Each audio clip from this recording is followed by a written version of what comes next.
No xadrez da economia, pequenos movimentos podem mudar o destino de milhões de pessoas, e os bancos centrais estão no centro desse jogo. No Brasil de 2024, entre as críticas do governo, a disparada do dólar e a nova elevação na taxa básica de juros, surge uma pergunta-chave: o Banco Central deve ou não ser ainda mais independente?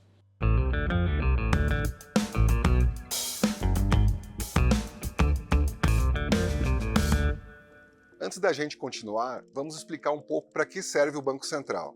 Ele é conhecido por vários nomes: BC, BCB, Bacen e até Banco Central do Brasil, e é a autarquia federal responsável pelo sistema financeiro nacional. Para explicar um pouco melhor, chamamos o economista Igor Lucena, da Amero Consulting.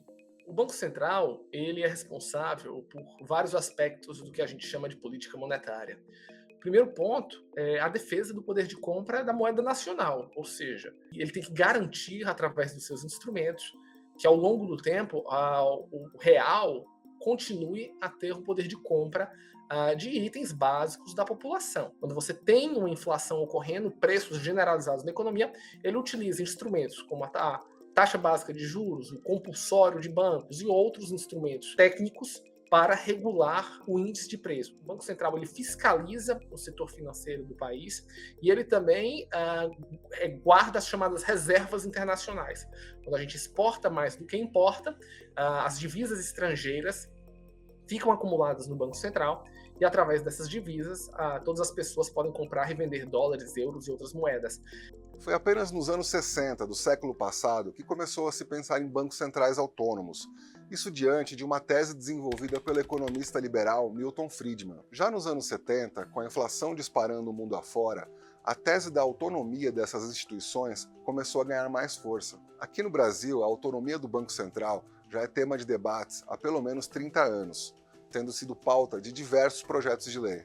Até que, em 2021, o Congresso aprovou a lei complementar que deu maior independência ao BC, com estabilidade do presidente no cargo, mandato fixo de 4 anos e não podendo ser exonerado pelo Poder Executivo.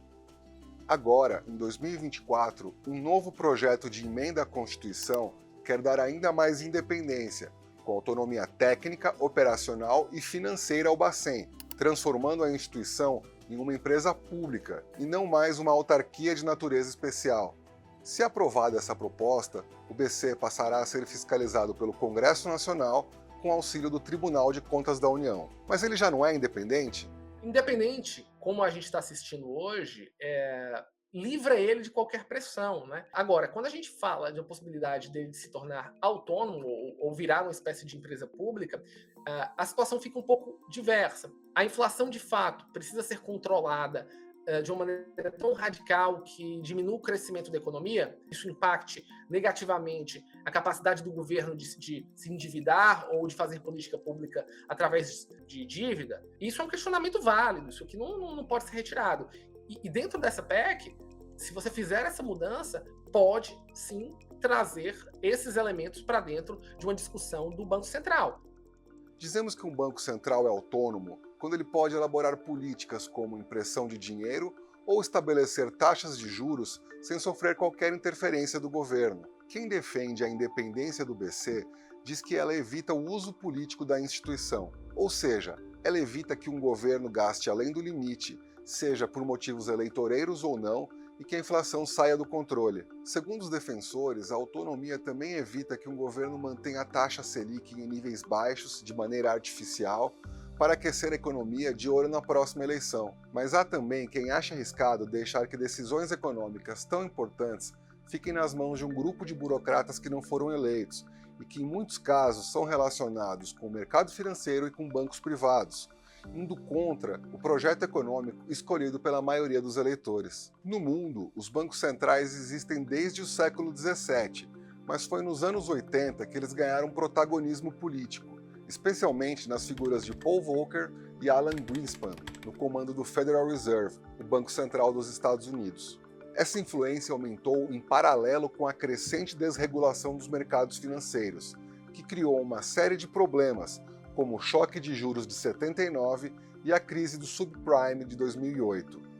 Ironicamente, são esses mesmos bancos centrais que acabam resgatando agentes financeiros privados nos momentos de crise. A crise do subprime de 2008 trouxe um exemplo claro dessa distorção. Coube aos bancos centrais, como o Fed, intervir diretamente para estabilizar as economias.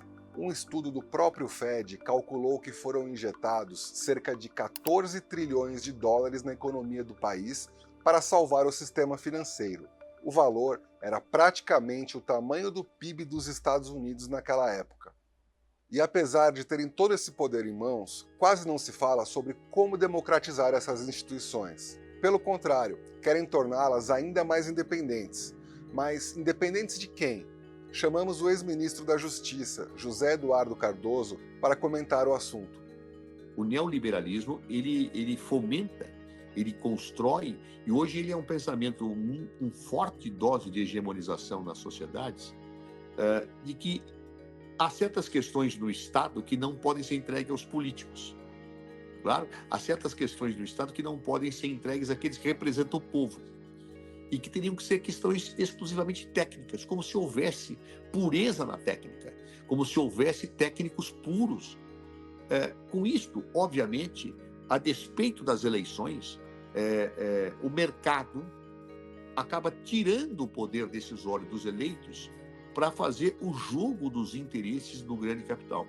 O neoliberalismo, portanto, ele construiu a demonização do político, justamente a partir do momento em que as elites não controlavam mais totalmente o universo político, que é um processo que vem com a evolução do Estado liberal para o Estado democrático social, onde com o sufrágio universal ficou impossível você fechar totalmente os espaços para interesses que não fossem exclusivamente das elites dominantes.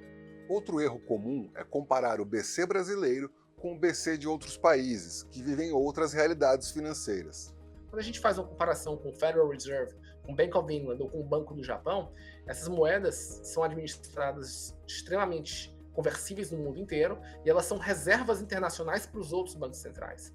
Então é como se a necessidade de independência desses bancos centrais fosse muito menor, porque esses países eles são chamados credores internacionais. Os outros países utilizam essas moedas. O Brasil, poucos países utilizam o real de uma maneira mais circular. Alguns países da América Latina, Paraguai, Uruguai, mas é muito pequeno. Eu acredito que a independência que o Banco Central já tem já é muito forte.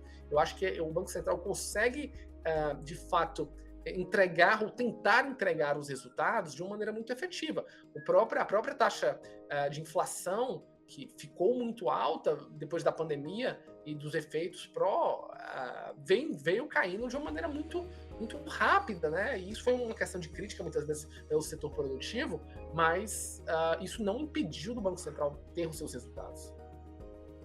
A independência tem sim o poder de proteger a política monetária de pressões políticas de curto prazo, mas também pode afastar grandes decisões econômicas das mãos de quem foi eleito democraticamente. E não se esqueça, isso vale tanto para governos de esquerda quanto de direita.